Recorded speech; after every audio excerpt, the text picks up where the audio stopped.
Halo teman-teman, jumpa lagi di podcast teman Sumaila. Saya Siska Tecika. Podcast teman Sumaila kali ini akan membahas tentang GAPS diet atau diet GAPS. GAPS diet ini bermanfaat sekali untuk teman-teman yang mempunyai atau mengalami sakit akibat dari gangguan pencernaan atau psikologi. Lebih tepatnya seperti apa GAPS diet itu? Narasumber teman Sumaila kali ini bersama dengan Ibu Yuni, seorang GAPS diet practitioner. Yuk teman-teman, jangan kemana-mana, tonton sampai selesai ya.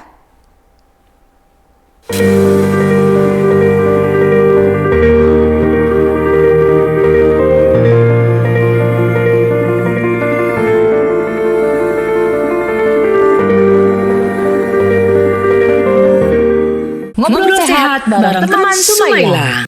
Video ini dipersembahkan oleh sumailagate.com. Kue rengka karbo yang enak. Nah ini dia, kita udah bersama dengan Ibu Yuni Raharja. Apa kabar Bu Yuni? Halo, baik, terima kasih. Thank you for having me. Thank you for sudah menyempatkan waktunya. Aku benar-benar senang banget Bu Yuni. Saya senang kalau misalnya bisa bermanfaat.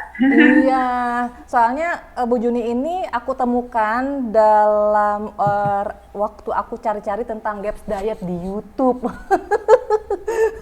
Terus aku follow tuh kan, dan kebetulan GAPS diet ini adalah salah satu pola makan rendah karbohidrat yang aku cari ya. Waktu itu kan cari-cari pola makan ya, sebelum sampai ke pola makan yang sekarang. Nah mungkin teman-teman nih yang teman-teman podcast teman Sumaila ini pengen tahu ini GAPS diet itu apa sih? Terus awalnya ceritanya gimana sampai Bu Yuni itu sekarang nyemplung belajar di jadi practitioner ya. Iya silakan Bu Yuni. Oke, nama saya Yuni Raharja. Saya itu berjodoh dengan GAPS diet awalnya untuk diri saya sendiri dan untuk anak. Ya pastinya untuk anak dulu ya. Kalau misalnya emak itu kan kalau anak lagi butuh lebih dicari daripada kita yang butuh gitu kan. Iya benar. Pada saat itu juga ya saya sebenarnya nggak ngeh kalau GAP itu bisa membantu untuk diri saya. Oke. GAP itu sendiri singkatan dari, jadi dia ada dua singkatan. Yang satu GAP and Psychology, yang satu GAP and Physiology. Jadi kebetulan aja kan singkatannya sama nih, GAPS gitu kan, belakangnya sindrom ya. Jadi disebutnya ya GAPS. Jadi ada ditemukan benang merah antara gangguan yang kita rasakan di fisik, di badan, contohnya autoimun, alergi gitu ya, darah tinggi, banyak sih. Itu kalau disebutin panjang gitu kayak semua penyakit disebutin sih, tapi memang kenyataannya seperti itu. Iya. Psikologi juga skizofrenia, bipolar, autism, ADHD, jadi segala macam yang which is itu yang that's my calling. Panggilan saya itu awalnya ke anak-anak berkebutuhan khusus, special need kids. Makanya kemarin ketika kita ngobrol, mungkin Bu Siska, kenapa banyak sekali memperlengkapi diri dengan sertifikasi ilmu-ilmu yang untuk bantu anak-anak nih. Iya. Anak CP, ADHD, GDD pernah beberapa gitu ya. Awalnya itu buat anak saya. Anak saya awalnya ya speech delay ya. Kalau kita ke dokter itu kan, dokter kan tergantung sih. Ada yang terlalu saklek, sadis, langsung ngomong anak kamu autis gitu ya, terus bikin emaknya stres, nangis gitu kan. Ada juga yang sugar coating everything. It's nothing, speech delay gitu kan. Nggak apa-apa, cuma gangguan sensori gitu kan. Yang mana padahal gangguan sensori dan speech delay ini adalah ciri umum yang dimiliki oleh anak-anak berkebutuhan khusus, aka autism. Jadi autism itu sendiri kan juga seperti spektrum ya. Jadi dia bukan penyakit tapi dia disorder dan spektrum, jadi banyak ragamnya. Tapi secara garis besar anak-anak ini mempunyai ciri yaitu speech delay, gangguan sensori. Nah, gangguan sensori kalau dalam GAP itu dijelaskan karena gangguan sensori itu karena leaky brain karena leaky gut. The same thing kalau misalnya gangguan psikis itu juga sama, gara-gara Leaky Brain gara-gara Leaky Gut. Nah, latar belakang saya kan saya hipnoterapi, saya belajar psikologi juga, saya belajar konseling. Jadi karena untuk anak, dulu sebelum saya menjalankan komunitas Gaps Diet Indonesia, saya pernah bikin komunitas autistik, namanya Beyond Autism. Di Indonesia? Ya. Indonesia, Okay. Indonesia namanya Beyond Autism. Segitu saya itu, jadi saya banyak bantu anak-anak yang di luar daerah. Oke. Ya, luar daerah itu ya itu di desa-desa gitu kan. Kadang-kadang saya langsung ke tempat orang yang punya tempat terapinya, terus lakukan pembimbingan ke dia gitu kan. Oh, Jadi sempat keluar kota juga, sering keluar kota gitu maksudnya? oh, that's one of my hobby and one of the enjoyment dalam melakukan pekerjaan saya. Karena secara human design memang saya ada desain untuk jalan-jalan. Saya hobi sekali jalan-jalan. jadi saya waktu itu bikin komunitas autis itu ya kadang-kadang suka begini yuk akhirnya ya bantu sharing karena kan awal-awalnya kan online terus jadi sering pas lagi ada holiday nih kayak Natalan gitu kan. Yuk jalan, yaudah kita jalan ke Jogja gitu kan, jalan ketemu teman-teman di Semarang gitu, seru banget. Ya anyway, seru gitu. Jadi awalnya buat anak, terus kok progressing ya gitu. Progressingnya itu bukan saya yang ngomong, terapisnya yang ngomong. Ini anak diapain nih? Kenapa? Iya, biasanya nggak bisa diem, nggak bisa mau duduk gitu kan. Saya itu termasuk orang tua yang tidak menolak kalau misalnya anaknya itu diberikan. Jadi gini, daripada saya living in denial, mendingan I get the bad news now. Jadi waktu anak saya itu telat ngomong, saya juga kan ke psikolog, waktu itu dibilangnya speech delay, nggak apa-apa, kita cuma terapi. Sorry Bu, itu umur berapa speech delay-nya? Percaya nggak kalau anak saya mulai terapi itu 2 tahun kurang. 2 tahun? 2 tahun kurang ya. Oh, oke. Jadi satu tahun berapa? 9 bulan ya. Saya udah ajak dia ke konsul dan disarankan untuk terapi. Saya masukin dia terapi. Meskipun terlepas dari banyaknya yang bilang, kamu terlalu berlebihan, anak itu nggak apa-apa, biasa jalan dulu, ngomong belakangan dan sebagainya, you know all that myth lah yang kita dengar di masyarakat kita kan. Sebelumnya nggak usah terapi, itu suruh cari lidah bebek lah, suruh cari ulet lah belut lah segala macam. Been there, done that, oke? Sebelum sampai ketemu Gaps tuh kesana dulu Bu carinya. Jadi nyasarnya banyak lah ya. Anyway. Orang bilang A, kita ikut. Orang bilang B, kita ikut. Gitu kan. Lama-lama saya kok observasi, ada dikasih tahu nih salah satu dokter ya, yang cukup ngetop setelah saya ke sana. Saya cuma prinsipnya satu, saya ngelihat hasil akhir dari satu pasien yang beliau pegang dan tidak sesuai sama apa yang saya mau. Kok katanya anaknya sudah dibilang dalam tanda kutip ya oke, kok tapi hasilnya masih seperti ini gitu loh. Ini saya nggak mau nih, anak saya nih cuma sampai segini, I want more. Nah akhirnya berjodoh dengan Gaps, saya terapin, saya share ke teman-teman komunitas gitu kan. Dan kebetulan waktu itu saya kan tahu kalau misalnya saya sharing tanpa hanya dibekali dengan buku kuning misalnya ya, saya nggak ada buku kuning sih, tapi saya lagi ada nih ada buku merah yang bukunya ya. Buku kuning saya nggak bawa, tapi memang saya lagi buku itu dibaca berulang-ulang kali, semakin banyak dibaca semakin dapat ada lagi insight-nya, meskipun pernah dapat pelajaran khusus dari Dr. Natasha sendiri ya. Tapi tetap aja baca buku berulang-ulang pasti you get more insight. Anyway, segitu saya mengajukan diri ke Dr. Natasha karena pada saat itu saya bilang latar belakang saya seorang hipnoterapi, saya seorang psikoterapi. Cuma dia bilang gini, kita sebenarnya perlunya itu karena kan kalau misalnya sekarang itu Gaps practitioner, ada Gaps coach, oke? Nanti soon ada coach, jadi ada practitioner, ada coach. Nanti juga nanti mau ada gap chef kayaknya. Apa? Nah, jadi Chef? chef Oke. yang khusus buat masak. Jadi kalau si gap ini dibagi 3, kalau saya ini ambil yang jalur medis. Jadi segitu tidak ada gap coach. Oke, kalau gap coach itu mereka hanya belajar persiapan dapur, persiapan masak, yang tidak non medis lah istilahnya. Nah, kalau saya waktu itu dikasih kesempatan sama Dr. Campbell untuk ikut yang practitioner. Tapi dia bilang, kamu sanggup nggak katanya? Latar belakang kamu kan bukan dokter. Dia bilang gini, ayo kalau misalnya dicoba ya, saya bilang mudah-mudahan aja otaknya masih nyambung gitu, masih nyampe gitu kan. Ya alhamdulillah puji Tuhan, memang bisa gitu kan, memang bisa gitu.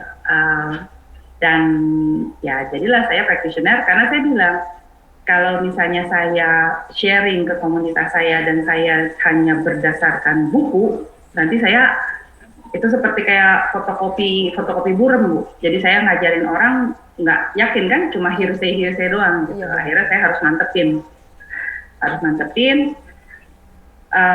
Ya akhirnya begitulah gitu. Akhirnya saya jalankan sampai Gaps Diet Indonesia. Kenapa kok bikin Gaps Diet Indonesia? Karena saya ngelihat banyak sekali yang belajar Gaps itu Kebingungan. Banyak. Enggak sih, tergantung gitu loh. Kalau misalnya yang ngajarin tukang panci disuruh beli pancinya dia. Nanggung belajarnya ya. Nanggung gitu ya. Yang ngajarin misalnya tukang kaldu, dia bilang harus minum kaldunya dia gitu. Jadi kok kayaknya ngaco gitu. Terus saya ngerasa gini. Saya suka kasih contoh gini ya. Kita jalan-jalan ke luar negeri ya. Taruh deh kita jalan-jalan berapa lama sih? Yang kalau misalnya ke Eropa itu biasanya berapa sih? 14 hari kan? 14 hari. 16 hari, 18 hari kan? Itu aja kan rata-rata orang udah ngeblenek makan makanan orang bule. Iya. Rata-rata dari Jakarta bawa sambal botol, bawa sambal saket, sambal terasi gitu kan, dan sebagainya gitu kan. Nah, bagaimana mau ngejalanin Gaps Diet dengan gaya bule, terus plek-plekan diterapkan jangka panjang. Itu pasti pergumulan di keluarga itu luar biasa, Bu. Banget pasti. Kayak kita ngejalanin ya, di rumah ada kakek, ada nenek, betul gak? Ada ibu ayah ibu kita, ada mertua kita. Kadang-kadang kan orang Asia kita masih tinggal sama mertua, sama ayah ibu kan. Tapi dibilang, kamu gila ya? Anak nggak dikasih makan nasi, nggak dikasih makan kentang, nggak dikasih makan jagung, tapi dikasih makan asinan merah. Iya kan? Sauerkraut gitu kan? Yang baunya juga bikin orang kabur gitu kan? Nah, jadi saya bilang kita harus memasukkan unsur Indonesianya gitu. Jadi Indonesia punya fermented food itu banyak sekali. Iya, korek. Nah, terus kayak misalnya bikin kaldu, enggak mesti kok plek-plekan pakai rosemary, thyme, black pepper dan sebagainya. Kalau misalnya Ibu pernah cobain kaldu yang saya bikin di supermarket Gaps yang saya sediakan di sana itu, malah saya bikinnya tuh gaya foto. Iya. Dan orang bilang, kok lucu, enak. Ya iya, orang mulut Indonesia, kok lidah Indonesia kok. Jadi menunya harus yang Indonesia ya, biar familiar, biar mudah. Sebisa mungkin lah. Sebisa mungkin. Contoh kayak apa ya? Bisa disesuaikan. Intro mid stock 1 hari, nah besok udah bosan masak rawon, masak soto, dibikin enak aja gitu. Iya, betul. Oh gitu ceritanya. Terus itu kalau untuk ke saya itu ada masalah darah tinggi dulu. Darah tinggi? You? Iya. Soalnya ngegas loh.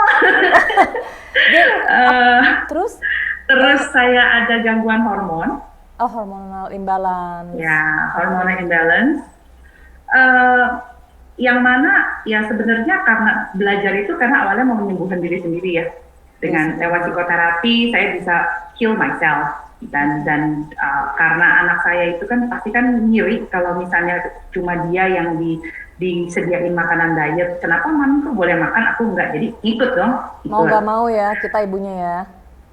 Ya daripada dia banyak bocornya ya, jadi kita ngikut gitu. Ya ternyata itu ya memang terbukti gitu. Terbukti darah tinggi saya sekarang saya udah nggak minum obat. Oh Dan iya. alhamdulillah saya nggak stroke, nggak kena apa-apa, sehat walafiat gitu kan. Iya, iya, iya. Semuanya juga oke-oke. Berat Oke. badan ya segini-segini aja, gila, plus minus sedikit gitu kan juga. Saya nggak bilang saya kurus, tapi juga saya nggak gemuk-gemuk amat gitu. Iya, iya, iya, iya, iya. Iya, ya, Iya. lebih stabil. Sorry, tapi untuk putranya Bu Yuni, aku nggak suka nyebut penyakit ya. Jadi kondisinya apa tuh kalau boleh tahu tuh kondisinya? Kalau autis itu memang tidak termasuk dalam penyakit, Bu. Kalau misalnya terakhir kali dia, kalau dari berdasarkan DSM-5 ya, DSM-5 itu dia kan, anak saya kan masuknya kan lebih ke PDD-NOS. Jadi dia menunjukkan ciri autism tapi not autism gitu. Jadi apa ya? Memang banyak sekali itu spektrum itu. Oh, Ada Asperger, ada PDD-NOS, ada ADHD, oke, ada oke, ADD oke, gitu oke, kan. oke, oke, Memang banyak itu. oke, oke. Kalau anak saya itu masuknya yang ke PDD-NOS. Tapi Oke. ya kalau misalnya ditarik lagi, ciri awalnya ya 42 ya sama naon semuanya. Oh, Telat oke. ngomong, apa ya, gangguan sensori gitu kan. Tapi ya ujung-ujungnya dari leaky gut. Karena dari masih kecilnya itu dari bayi konstipasi, eh, apalagi yang saya ingat itu masalahnya konstipasi, pernah beberapa kali kena infeksi saluran pencernaan sampai diopnam. Padahal ya dibilang makannya jorok ya enggak ya. Mungkin sering konsumsi obat-obatan antibiotik nggak, Bu Yuni? Alhamdulillah enggak, Oh, enggak. enggak, enggak. Oh, beda dengan Jadi saya itu memang ada awal-awal ya mungkin karena masih itu ya minded ke dokter segala macam, tapi karena saya semakin belajar jadi lebih mengikuti pengobatan natural. Nah akhirnya saya belajar homeopati, saya belajar naturopati gitu kan. Jadi ya sekarang anak kalau misalnya di rumah rasa nggak enak itu ya udah kita masuk ke dapur nyari obat di dapur. Oh, oke. Ada remedi homeopati, kadang-kadang saya bikin fermentasi madu gitu kan. Iya, iya, iya. Kita bikin yang fermented food itu dengan itu juga udah, alhamdulillah sudah sembuh. Jadi dengan apa secara alami ya diperbaiki kondisinya ya. Kalau kalau kalau kita ingat lagi tadi apa GAP singkatan dari gut and psychology atau fisiologi sindrom ya. Sindrom, betul. Berarti itu bisa memperbaiki nggak kondisi penyakit yang diakibatkan dari gangguan pencernaan gitu ya, Bu Yuni ya? Jadi gini, kalau pakem GAPS itu kan dia ada makanan fermentasi. Oke, ini mewakili dari si probiotiknya. Terus juga banyak lemak, banyak kaldu. Oke, sayuran ada nggak? Ada. Tapi sayuran itu bukan tidak terlalu. Jadi sayuran itu kalau misalnya si GAP itu mempercayai kalau sayuran itu hanya untuk detox, untuk mendetox. And we don't really ya. Dan kita tidak perlu mendetox badan kita keterusan. Oke. Leaky gut itu sendiri kan terjadi karena gut dysbiosis, ketidakseimbangan dalam saluran pencernaan. Ketidakseimbangan itu karena apa? Ya kalau misalnya udah sering dengar bakteri baik, bakteri buruk ya itu ketidakseimbang. Jadi kebanyakan si bakteri buruknya misalnya gitu. Iya, iya, iya. Bakteri ini sendiri kan juga bukan hanya ya bakteri semata ya, yang maksudnya parasit itu kan ada jamur, ada cacing gitu kan. Iya, Nah, sebenarnya mirip dengan yang Ibu Siska lakukan diet keto itu mirip. Tadi kita di awal sudah ngobrol sebentar, nenek moyangnya sama. Nenek moyang diet keto sama GAP sama. Jadi Apa itu? Siapa itu? Specified carbohydrate diet. Specified karbohidrat. Jadi lebih spesifik dalam hitungan Jadi karbonya. Apa? betul. Jadi hanya specified carbohydrate diet itu dia masih makan karbo tapi untuk yang tertentu saja. Nah, dari specified carbohydrate diet ini saya lupa namanya siapa, dokter siapa.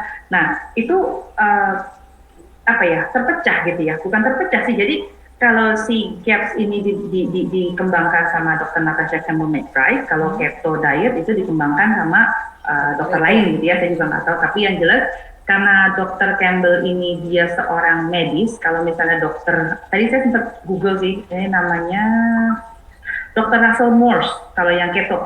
Nah, dia ini kan dari klinik Mayo. Kalau klinik Mayo ini kan mungkin apa ya, lebih ke naturopat ya, lebih ke naturopat. Nah, sedangkan kalau misalnya si Dr. Campbell ini kan dia memang spesialis saraf, spesialis gizi gitu kan. Iya. Nah, jadi dia lebih terstruktur sampai akhirnya dia bikin apa sih, forum gitu kan, forum dan untuk pelatihan dan sebagainya.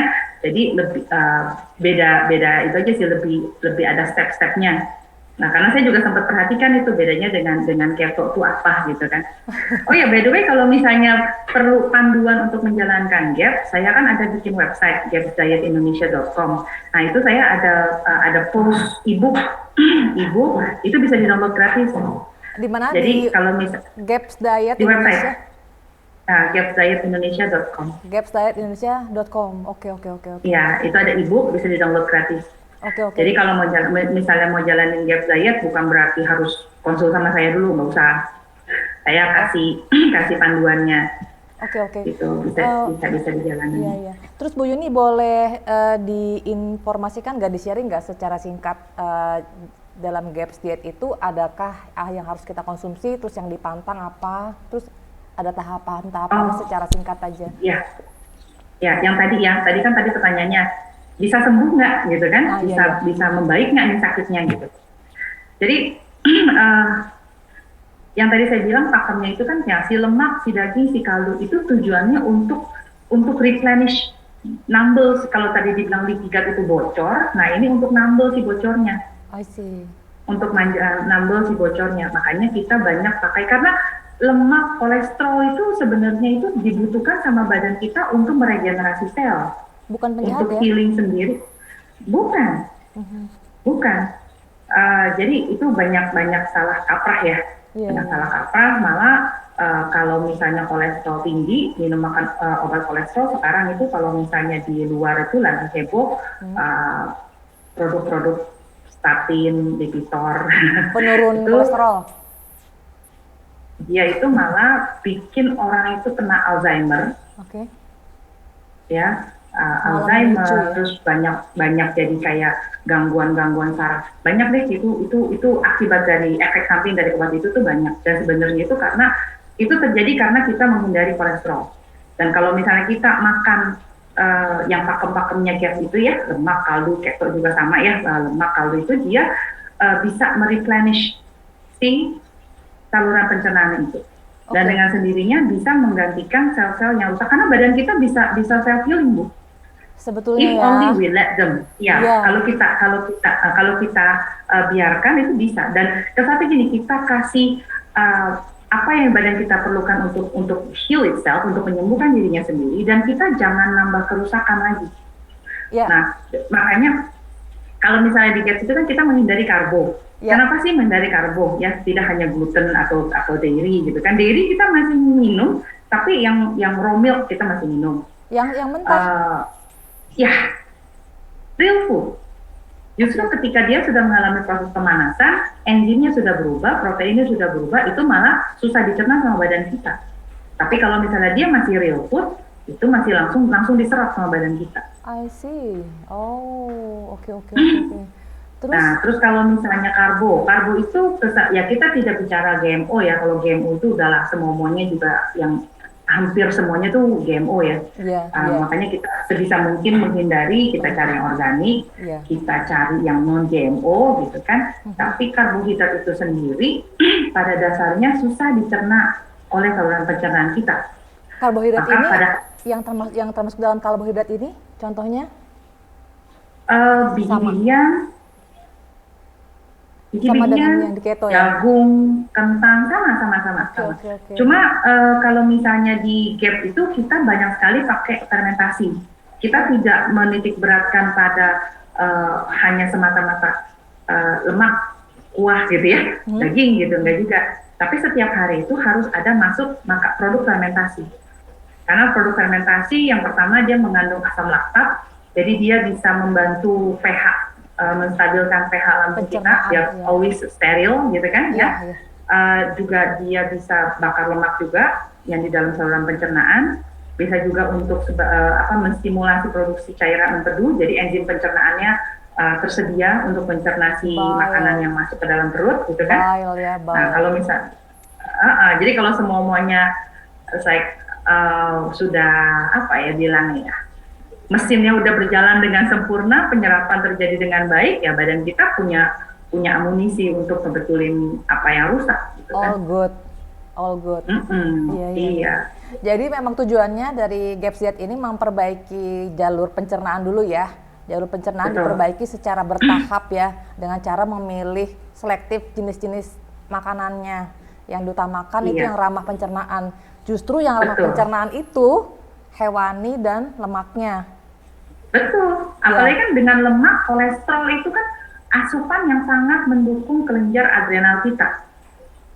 Kelenjar adrenal, ke orang yang suka gampang capek, autoimun itu sebenarnya tuh adrenal gland-nya itu yang kena, yang terganggu. Oh ya? Adrenal gland itu sangat rentan, dia tuh gampang sekali terjadi imbalance.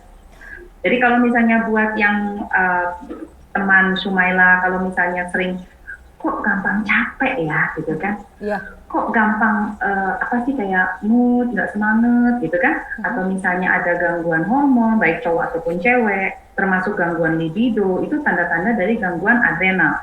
Kalau misalnya adrenal sudah kena, pasti tidak lama gangguan fungsi tiroid juga akan kena. Nah, mulai itu kulit kering, alis plontos, rambut rontok. Maksudnya ini kondisi, jadi yang namanya kondisi autoimun itu kan banyak nama-namanya ya, nama-nama penyakitnya ya. Ini bisa nggak memperbaiki semuanya itu? Bisa atau enggak tergantung dari bagaimana orang itu menjalaninya. Kalau dari pengalaman saya membimbing, saya nggak bilang mengobati ya, karena satu saya juga bukan dokter dan saya juga nggak main dokter-dokteran. Saya juga nggak lagi main dokter-dokteran gitu kan. Saya lebih suka dikonsider sebagai dukun aja gitu kan. Karena dukun keren. Karena saya tidak meresepkan obat. Saya nggak meresepkan obat. Saya ada memberi saran suplemen, tapi itu juga seminimum mungkin. Saya lebih suka pakai makanan. Oke, jadi saya tidak bilang saya menyembuhkan. Saya lebih suka saya bilang saya membimbing, karena saya membantu mereka makannya ini aja. Kalau misalnya dari makan ini terus ada efeknya begini, oke, sekarang mungkin makanannya ininya bisa ditambahin gitu kan. Dan kalau dari pengalaman saya membantu, nah ini yang biasanya itu termasuk kelas berat gitu ya, klien-klien bandel itu kan GERD, betul kan? Betul, GERD. Betulnya semangat 45. Betul. GERD ya. Anxiety. Betul, GERD, autoimun, nah itu harus bareng sama psikoterapi. Fisioterapi? Psikoterapi, sorry. Ya, psikoterapi sama konseling. Itu saya bisa pastikan tidak pakai lama. Saya nggak bilang berapa lama ya, saya nggak bilang sehari, seminggu, sebulan gitu, enggak, karena tergantung juga. Orang itu sampah emosinya berapa banyak. Iya, kan seumur hidupnya ya. Seumur hidupnya. Betul, tapi kalau dari pengalaman saya itu dalam 3 bulan pasti ada progres. Pasti ada perbaikan ya? Pasti. Ada yang pasien, bukan pasien sih ya, klien saya yang BAB-nya itu selalu BAB, mohon maaf ya, darah gitu ya. Oh ya? Itu bahkan dia udah coba diet ini, diet itu gitu ya. Terus akhirnya psikoterapi itu somehow langsung membaik. Dan ketika dia ngejalanin GAPS sebenarnya dia sudah oke gitu loh, sudah oke.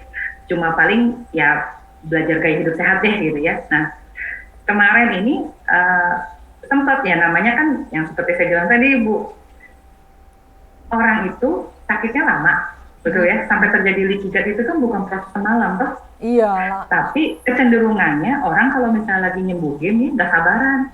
Iya, pengen baru cepetan, ngejalanin beberapa. instan.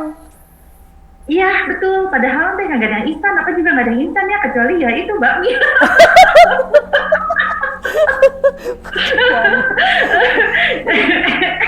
Jadi yang klien saya ini dia ngerasa sudah oke nih gitu ya, udah oke gitu kan, dan saya tahu dia lagi buka restoran gitu kan. Terus baru kemarin ini, beberapa hari yang lalu dia bilang, ini wah berdarah lagi katanya, saya BAB kok berdarah lagi gitu kan. Saya cuma bilang gini, kebanyakan tester makanan restorannya Pak. karena ya sebenarnya bukan hanya pada kasus cerita Bapak tersebut gitu ya, tapi sebenarnya kebanyakan itu orang tua itu gitu, nggak sabaran. Jadi udah bikin ngaconya lama, terus pengen cepet-cepet selesai, cepet dalam tanda kutip healing, sembuh gitu ya. Ya sebenarnya itu belum benar-benar healing, sudah masuk yang tidak ramah di perut, akhirnya jadi luka lagi. Gitu. Kalau kita disebutnya cheating. Ember. Kalau namanya cheating, kalau misalnya cheating kan sesekali ya. Kalau misalnya terus-terusan namanya bukan cheating. Katanya gini, kalau bikin dosa mah jangan gede-gede. Aduh, Masya Allah. Oh, ya, makanya kalau saya bilang itu sebenarnya bukan diet ya, tapi lebih ke merubah pola makan, merubah pola hidup. Lifestyle juga dong. Betul. Makanya kembali lagi tadi yang kita bicarakan di awal kan Bu, kalau misalnya terusan suruh makan gaya bule, lidah aingnya begini bagaimana? Iya nih, soalnya ini bukan bukunya nih. Ini kan bukunya. Iya. Ini kan menu-menunya banyak menu-menu bule ya, menu-menu yang dibuat oleh dokternya. Jadi Bu Yuni sekarang itu bikin komunitas sendiri kah? Gaps Diet Indonesia? Ya, komunitas Gaps Diet Indonesia. Oh, terus kalau misalnya nanti teman-teman ada yang interest bisa cek atau cari di website ya? Di website ada, di IG ada. Dan di sana pasti kita ketemunya di IG. di IG dan di YouTube. Jadi nanti menu-menunya pun disesuaikan dengan lidah Indonesia ya. Ya diajarkan oleh ini ya. Kalau saya terus terang saya nggak gitu jago masak. Saya awalnya itu juga nggak pakai jualan-jualanan. Saya menyediakan kaldu itu sejak pandemi, karena beberapa klien saya itu ada yang positif COVID dan mereka nggak bisa masak. Nggak bisa masak, akhirnya Bu Yuni bantu deh katanya, bantu sediain katanya. Ya udah, karena saya nggak terlalu merekomendasikan kaldu itu beli. Kenapa? Kaldu itu kan meat stock ya, is the backbone of diet protokol. Jadi, itu tulang punggungnya. Jadi nggak boleh kalau yang namanya ngejalanin Gaps diet, meat stock atau kaldu terusan beli itu nggak boleh.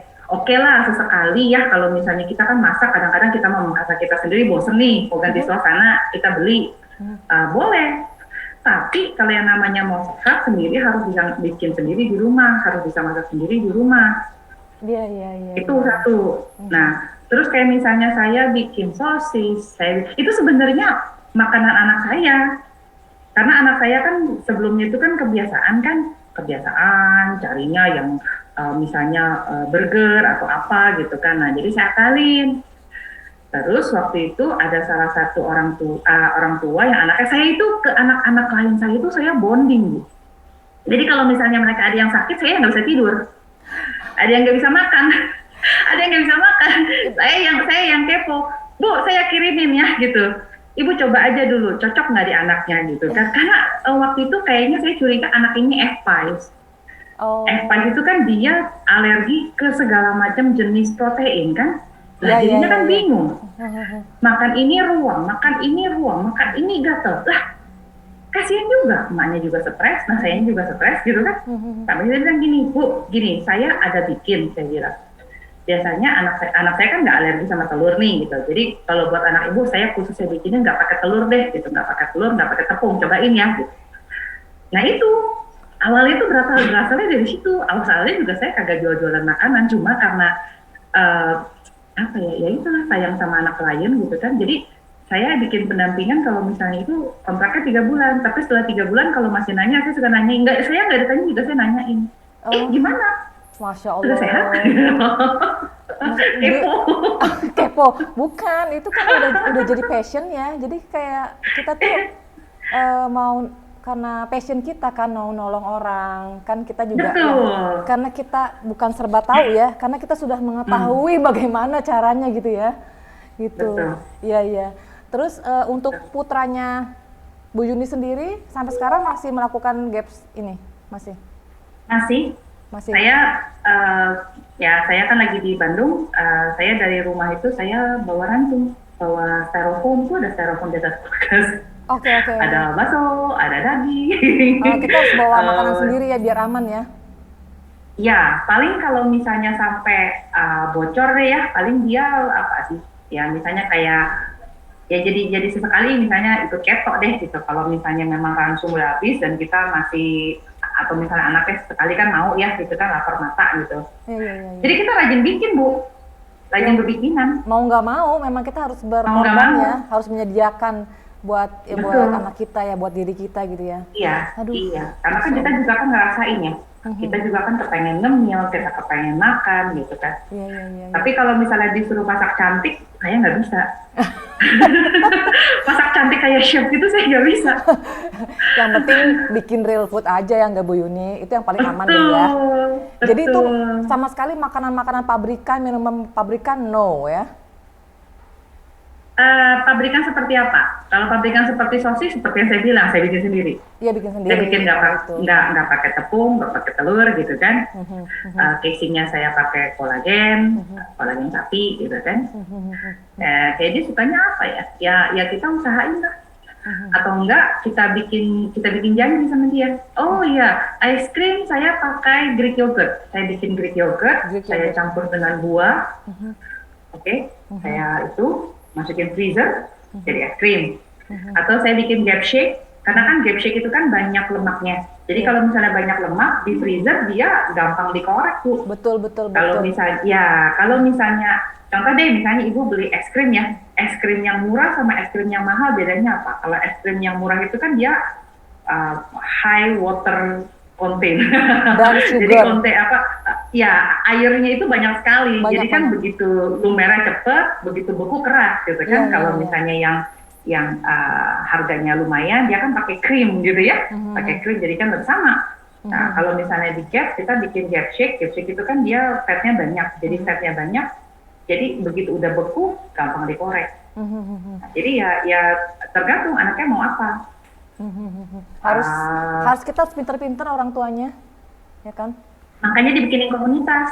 Jadi nanti ibu itu kadang-kadang suka ada yang aku bikin ini, bikin pizza. Pizza pakai marinara sauce, pakai base-nya itu bisa pakai cauliflower, bisa pakai kembang kol ya, atau bisa pakai, kalau saya sih enggak, saya pakai yang gampang aja. Dada ayam saya ratain. Saya kasihin sosis atau misalnya saya kasihin keju, saya kasihin saus, sudah panggang. Real food banget itu. Ya, haruslah ya. Haruslah. Kalau Bu Yuni kalau misalnya kita udah tahu mana yang bagus, mana yang jelek itu kita akan ngeri. Kayak sekarang saya aja tuh untuk anak saya itu ya dari dulu ya karena bawaan dari likigan itu kan dia lari kan racun itu kan sampah dari badan kita itu kan keluar pertama dari ginjal ke ginjal lewat ginjal, makanya kan problemnya kalau nggak diare konstipasi, betul nggak? Yeah. Terus dia lari ke saluran pernafasan. Jadi anak-anak itu banyak yang kena ISPA, banyak yang kena asma, itu sebenarnya likigat juga, ya. Terus kalau misalnya udah ke saluran nafas masih ada sampahnya yang harus dikeluarin, dia keluar lewat kulit. Makanya suka ada eczema, ada alergi. Nah, bisa juga nanti keluar ke sendi-sendi, makanya jadi kayak rheumatoid arthritis dan sebagainya. Ada juga yang ke saluran kemih, jadi ISK, infeksi saluran kemih. Itu sebenarnya ujungnya likigat. Likigat? Nah, betul. Banyak kan? Semua. Banyak banget. Okay. Nah, dulu ya masih kecil, anak saya tuh cukup kenyang. Ke dokter dan dikasihin salep-salep yang mengandung itu deh. Steroid, I know. Steroid deh. Sembuh nggak? Obat anti-inflamatorinya juga dikasihin udah, nggak tahu lah merek A, B, kayak udah dicobain semua dan akhirnya sembuhnya itu dengan diet, oke. Terus saya pakai homeopati. Untuk itu ya, untuk kalau pas lagi kumat sama lotionnya sekarang saya bikin lotion dari makanan. Dari makanan ya, oke. Kalau Jadi misalnya si kakak nih anaknya Bu Yuni ada salah makan, itu ada gejala juga nggak? oh jangan khawatir, jangan khawatir. Saya kan tidak tinggal di dalam gua. Saya kan masih ketemu sama mama papa saya gitu kan. Tommy masih ketemu kakek neneknya, sama ketemu tantenya. Itu kalau misalnya ketemu mereka pasti bocor kakak. Oh, oh ya Bu Yuni, pengen tahu nih saya nih. Bu Yuni kan ada apa namanya punya komunitasnya nih yang penggiat GAPS Diet Indonesia. Pasti banyak ibu-ibu dong dengan segala macam ceritanya gitu kan ya. Paling Seru ya. kendalanya itu biasanya yang dialami oleh teman-teman kita ibu-ibu di sana tuh apa tuh Bu Yuni? Banyak Bu kalau misalnya dibilang masalah. Makanan sih aku Ada bilang. ada Masih yang ya. masalah finansial. Oh, finansial. Makanya aku tuh walaupun di buku begini, Dr. Campbell sendiri pun ya, yang pencipta GAPS itu dia bilang lakukan yang terbaik, organik kalau bisa, ya. But if money is the problem, then do the best you can. Tapi kenyataannya di Indonesia beda. Mau sehat harus minum air A, mau sehat harus masak dengan panci B. Iya, right. Saya bilang kesehatan itu, ini idealismenya saya ya, mohon maaf ya kalau misalnya ada yang di luar sana yang jualan panci, yang jualan makanan tersinggung, mohon maaf. Idealisme, kesehatan itu hak semua orang Bu. Iya. Makanya kalau Ibu perhatikan saya bikin kelasnya donasi Bu. I see, ya. Nah, Oke. kalau misalnya saya mau nge-charge, saya bisa charge. Bahkan yang cuma ilmu hearsay aja mereka bisa kasih harga sekian gitu kan. Saya kan ngajarinnya kan ilmu yang benar-benar saya dapat dari Dr. Natasianya sendiri, pasti it can work more. Iya. Tapi saya punya prinsip, kesehatan kamu di tangan kamu. Kalau misalnya untuk beli ilmunya aja, orang itu banyak loh Bu, yang beli ilmunya aja tuh susah Bu. Iya. Jadi ini idealismenya saya ya gitu. Iya. Jadi makanya kalau Ibu perhatikan saya bikin kelas, saya sering banget kan bikin kelas donasi. Iya, sebulan 2 kali, sebulan sekali ya. Sebulan sekali. Ya. Iya. Itu langsung Karena silakan. karena menurut saya semua orang berhak tahu bagaimana caranya dia sehat. Masalah dia mau ngejalanin apa enggak itu terserah dia. Right. Dia ikut pendampingan sama saya juga yang ngejalanin dia kok di rumah. Saya kan nggak suapinin anaknya. Benar. Itu juga Bu Yuni yang alasan saya seneng banget waktu menemukan Bu Yuni itu di Instagram dan di YouTube. Ini alasan Jutek, banyak yang bilang Bu Yuni jutek. kayak jutek tapi padahal ternyata enggak ya, ternyata bocor juga. Aku seneng banget soalnya aku pengen kita nih orang tua tahu bahwa kita bisa memberikan yang paling yang terbaik buat anak-anak kita itu dari dapur kita sendiri gitu loh ya kan. Sangat. Selain dari masalah finansial, banyak juga yang masalah mental block. Apa itu? Aduh, mental block. Aduh, gak bisa Bu Yuni. Anakku nggak mau. Anakku ini, gitu kan. Padahal belum dicoba ya? Mungkin sudah dicoba, tapi kurang kreatif. Dan ibunya mungkin karena orang tuanya yang stres duluan kali ya? Mungkin karena bisa jadi mental block, bisa jadi sindrom dibesarkan dari keluarga yang penuh dengan penekanan, jadi takut salah. Oke, jadi apa-apa udah, Bu Yuni, nggak bisa nih, gitu kan. Nah, itu makanya it goes hand in hand dengan psikoterapi. Jadi kalau misalnya yang ada mental block, nah itu ada baiknya. Banyak juga yang uptight. Waduh, ini saya kasih contoh ya, air lemon. Saya bikin postingan tentang mulai harimu dengan minum air lemon. Ingat kan kemarin di Instagram ada kan? Ada. Lemonnya diperes atau diiris Bu? Lemonnya import atau lokal Bu? Lemon yang di botolan boleh gak Bu? Lemonnya boleh pakai madu nggak Bu? Dicampur air boleh nggak Bu? Airnya panas atau dingin? Air berdidih boleh nggak Bu? And sometimes come from the one person you. Oh. Ya. Iya. Tempe. Bu Yuni, makan tempe mentah boleh nggak? Oh, kenapa harus makan tempe mentah? Kenapa nggak, kalau misalnya nggak mau digoreng, direbus saja? Oh, jadi kenapa tempe mentah nggak boleh ya? Terus ininya, terus tempenya gimana? Waduh Tuhan. Aduh, Aduh, kebayang iya. banget. Kalau urusan kayak gitu aja. Oh, terus, eh, oke, ini harus berapa sendok? Minum air sauerkraut berapa sendok? Berapa cc? Berapa mili? Ininya berapa gini? Ah itu Kayak kan semuanya gitu-gitu. kan sebenarnya kan problem psikis, Bu. Iya, khawatir, Kak. Apa khawatir? Iya, iya, dan tidak bisa disalahkan juga kalau misalnya anaknya itu yang nggak progres karena dari emosi negatif mamanya atau orang tuh orang sekelilingnya kan. Iya, that's it. Terus yang aku lihat kayaknya juga ya kan ya, di sini kan nggak konsumsi gula pasir, pasti kan sangat, jadi banyak sekali eliminasi ya, eliminasi food ya. Terus Emosi. gimana tuh Bu Yuni? Orang tua kita kan harus makan nasi gitu loh. Menurut Bu Yuni tuh Ya, gimana? kalau saya suka balik lagi ke orangnya. Seberapa desperate mau sembuh? Seberapa Kan dewasa? kalau saya dulu mungkin jarang cheating. Kalau belakang-belakangan lebih sering cheating. Makanya ketika pandemi orang-orang rasanya stres, saya merasakan berkah tersendiri, Bu. Oh. Kenapa? Karena anak saya nggak cheating.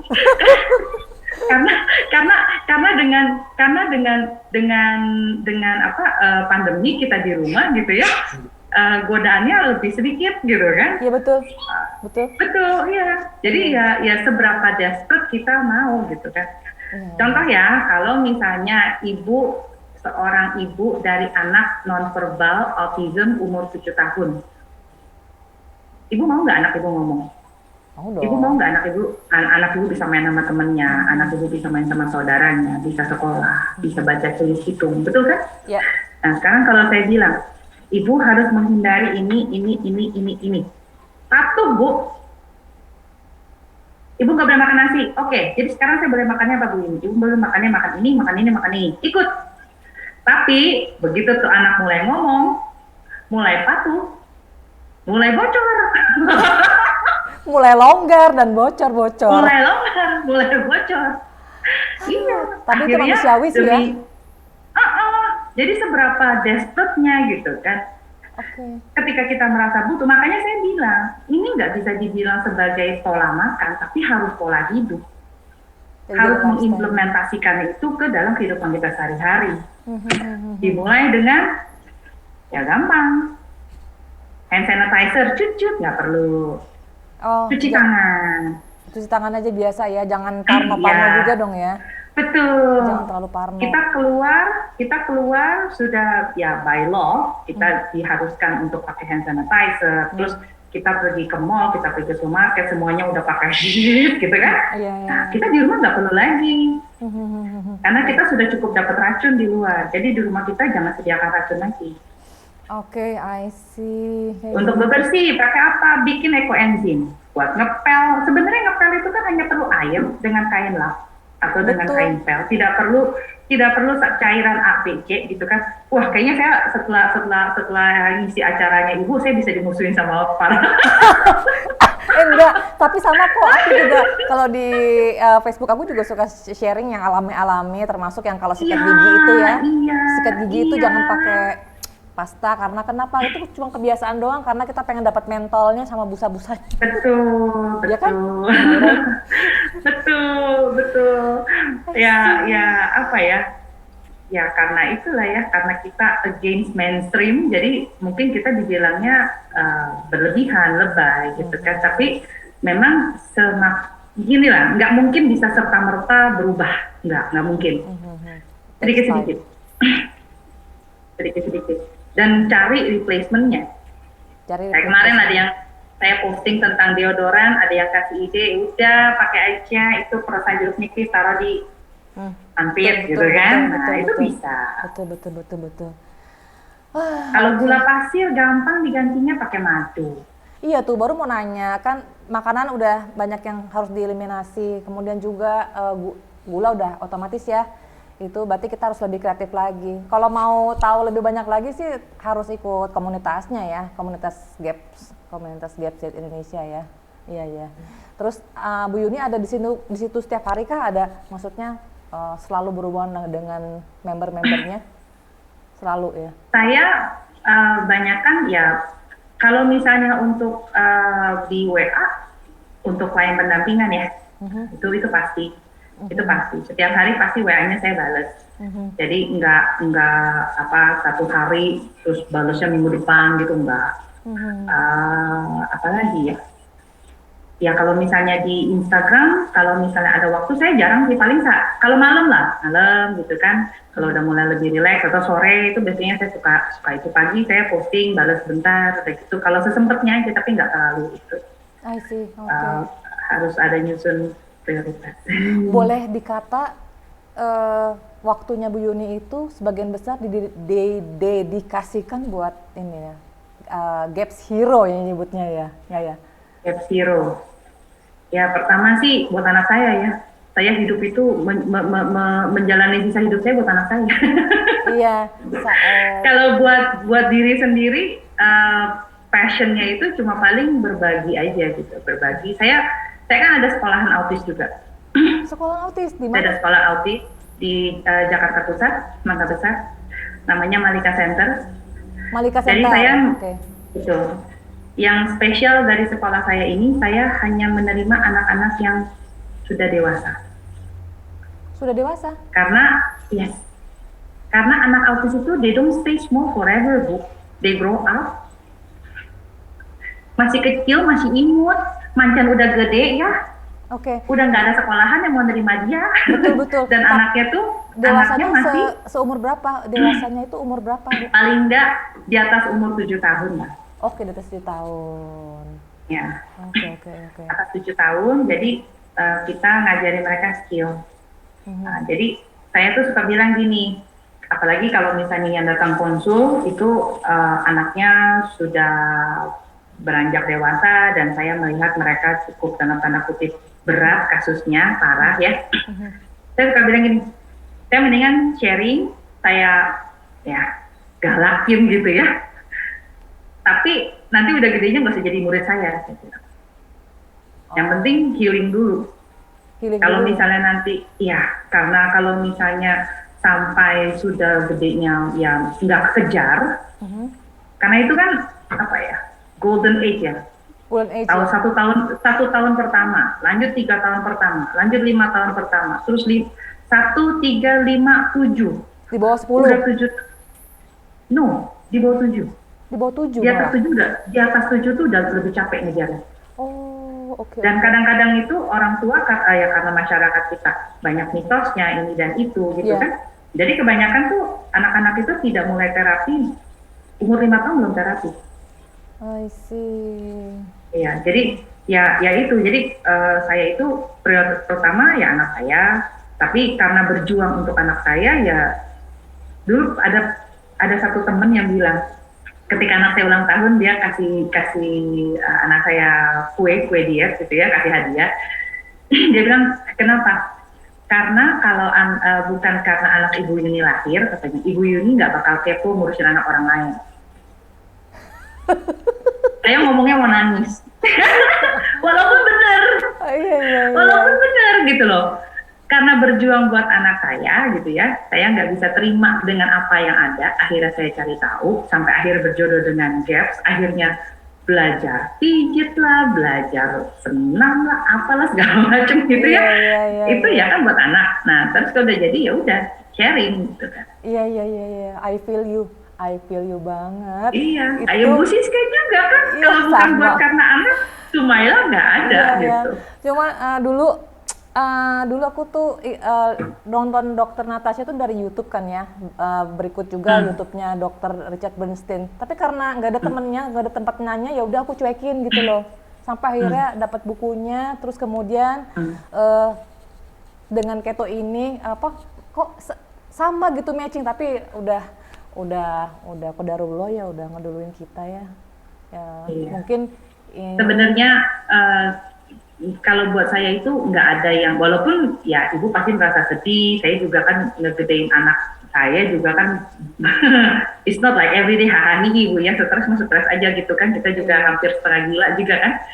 Tapi saya yakin Tuhan pasti punya rencana gitu. Iya betul. Ya apa yang terjadi sama Bu Siska juga pasti kan ya ada makna baik lah yang Tuhan mau kasih buat kita, bikin hidup kita lebih berguna lagi. Betul, sama dengan Bu Yuni juga. Ini Bu Yuni, aku mau nanya, jadi GAPS Diet ini cocoknya untuk siapa dan nggak cocoknya buat siapa? Apa cocok buat semua orang? Kalau berdasarkan pengalaman saya menerapkannya ke klien, ya itu cocok untuk semua orang. Cocok semua orang. Okay. Cuma yang susah itu di mindset. Oke? Ketika kita bicara mindset, maka akan susah merubah orang yang sudah lebih berumur. Karena mereka akan bilang, lu gila, makan daging, makan lemak, kolesterol gue sekian gitu kan. Oke. Kalau misalnya ibu hamil bisa, yang gini, saya ada klien yang susah hamil. Dan secara saya kan memang human design reader kan, jadi saya penasaran. Jadi saya konseling tapi tidak dengan gaya dukun, tapi saya ada panduannya dari human design masing-masing klien gitu loh. Dan saya bilang, ibu ini memang harusnya susah hamil. Dia anak yang pertama juga itu bayi tabung udah entah kesekian berapa kali, entah 2 kali atau berapa gitu kan. Okay. Ya alam rezeki Tuhan dengan menjalankan GAPS untuk si anaknya, ibu ini hamil. Dan teman-teman pendampingan GAPS itu yang hamil karena GAPS itu ada banyak. Nah, jadi untuk promil bisa, untuk anak-anak, untuk baby bisa. Bayi yang paling sedih itu kalau misalnya ketemu baby yang F5 tuh. Jadi dia alergi hampir ke segala macam jenis protein makanan. Nah, ada itu. Itu bisa. Iya, dengan GAPS juga, tapi dengan dicari yang dia nggak alergi itu apa gitu kan. Iya. Jadi memang personalisasi ya akhirnya kalau di kondisi-kondisi kayak gitu ya. Oke. Tapi so far bisa sih. Yang tadi saya cerita, yang klien yang BAB darah itu dia sudah 40-an, laki-laki. Dan saya senangnya itu kalau misalnya pendampingnya, sebenarnya saya senang ngejelasin, misalnya kayak ini, kenapa saya jelasin. Sebenarnya kayak impakasi ilmu ya.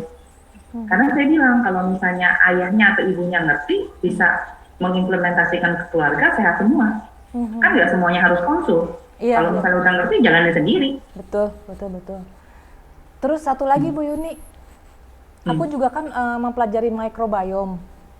Di sini kan makanan yang sama lah ya dengan keto ya, jadi kita utamakan produk hewani dan lemaknya. Kemudian kita juga ada membatasi sayuran gitu ya. Sedangkan microbiome itu kan makanannya kan sayuran bukan serat ya? Microbiome itu sebenarnya ya serat itu untuk iya. Terus gimana pertanyaannya apa? Iya, jadi ada pengaruh nggak dengan microbiome dengan melakukan GAPS diet ini? Apakah malah membaik itu populasi dari microbiome di pencernaan kita itu? Sebenarnya yang dimaksud dengan microbiome itu kan tidak hanya bakteri ya, jamur juga termasuk microbiome. Si cacing juga termasuk microbiome. Jadi itu banyak. Kalau misalnya ibu tadi bilang sayuran, I'm assuming ibu merefer ke prebiotik. Prebiotik, ya. Ya, kalau prebiotik itu kan serat yang biasanya itu untuk sangat bermanfaat untuk si kesehatan usus besar, gitu kan? Iya. Nah, tapi yang paling utama itu kita harus menjaga lambung kita dulu. Kita harus mencegah jangan sampai terjadi gut dysbiosis pada lambung. Karena kalau misalnya microbiome itu tempatnya hanya di usus besar. Microbiome itu it does not belong in the gut, in the lambung ataupun saluran pencernaan bagian atas. Oh, itu Jadi semakin ke mereka tuh atas, harus dia ada harusnya di semakin bawah. steril. Betul, betul. Dia harusnya di bawah. Nah, jadi kalau misalnya apa ya, yang kayak misalnya makanan fermentasi, itu semuanya untuk membantu agar tidak terjadi SIBO, small intestine bacteria overgrowth, agar tidak terjadi itu. Oh, jadi supaya nggak terjadi si bakteri yang harusnya ada di bawah nggak naik sampai ke pencernaan atas. Betul, betul. Oke. Jadi kalau misalnya pada di name check protokol itu dia kasih perumpamaan namanya lebih lucu lagi. Jadi ada bakteri ikan dan bakteri burung. Kalau bakteri burung adanya di lambung. Kalau misalnya bakteri ikan adanya di saluran usus besar dan sebagainya, gitu kan, rektum gitu. Tapi kalau misalnya di GAP itu kita tidak mengenali bakteri burung, tapi harusnya hanya bakteri itu hanya ada di saluran yang bawah lah ya, usus besar, rektum gitu kan, bagian anus gitu. Tapi kalau misalnya atas itu harusnya steril. Oke. Wow, aku seneng banget deh hari ini beneran, demi Allah ketemu dengan Bu Yuni. Aku berharap teman-teman podcast teman Sumaila juga dapat pencerahan nih, ya, apalagi tahu tentang GAPS diet. Belum banyak yang tahu tentang GAPS diet di Indonesia, dan belum banyak yang practitioner-nya juga loh, yang kayak Bu Yuni ini yang harus bisa gitu loh terkoneksi dengan dokter Natashanya dan dapat sertifikasinya pula. Kalau boleh tahu, ada jodoh baru bisa ketemu. Iya, kan bener ya. Jadi dokter yang khusus yang mengetahui GAPS ini juga belum banyak ya di Indonesia ya. Belum banyak ya. Ya kalau kita kan dari emak-emak yang memang harus kepaksa belajar. Kalau Bu Yuni kan udah dapat sertifikatnya. Nah memang kita harus sharing dong ya. Masa mau kita keep sendiri ilmunya? Betul.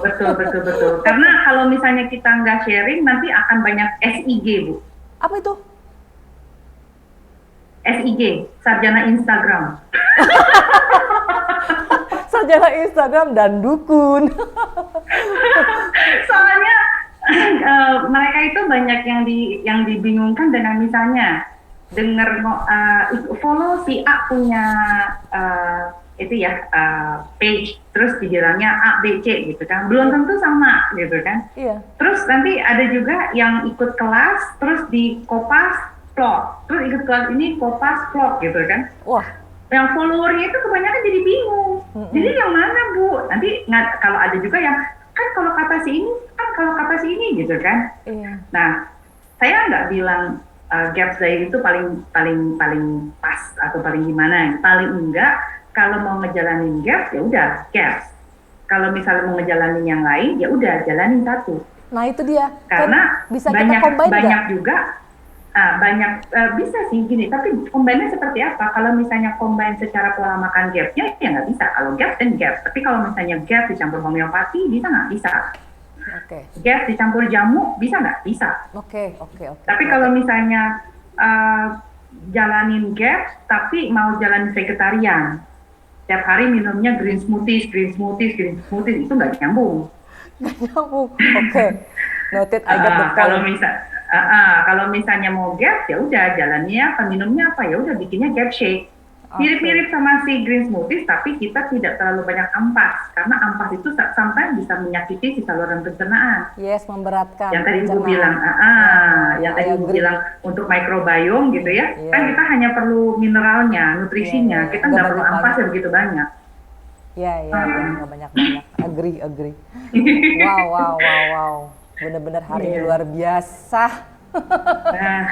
Aku pengen banget ngobrol sama Mbak Yuni lagi khusus untuk spesifik misalnya untuk kondisi kondisi tertentu gitu ya. Pengen banget nanti dibikinin video khususnya ya.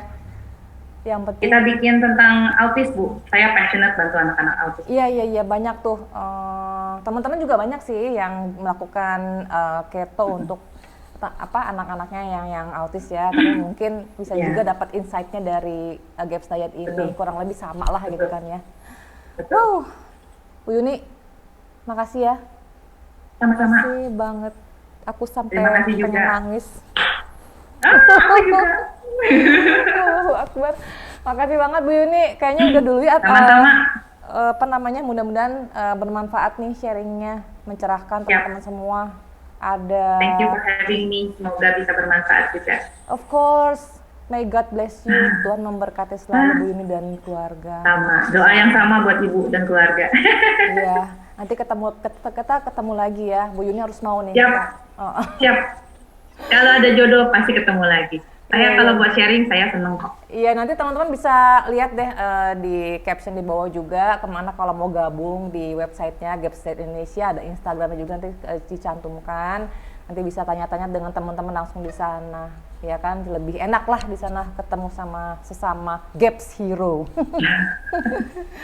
Oke, Bu Yuni, makasih banyak waktunya. Salam buat anaknya. Terima kasih banyak. Have a nice holiday, have a nice stay in Bandung. Apa itu? Ya. Oke, thank you. Ya, thank you Bu. God bless you. Jalan-jalan. Sehat selalu Bu.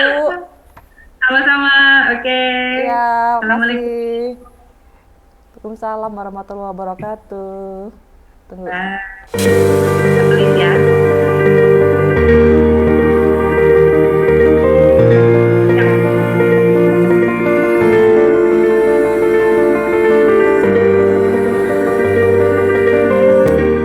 Ngobrol sehat bareng teman Sumaila.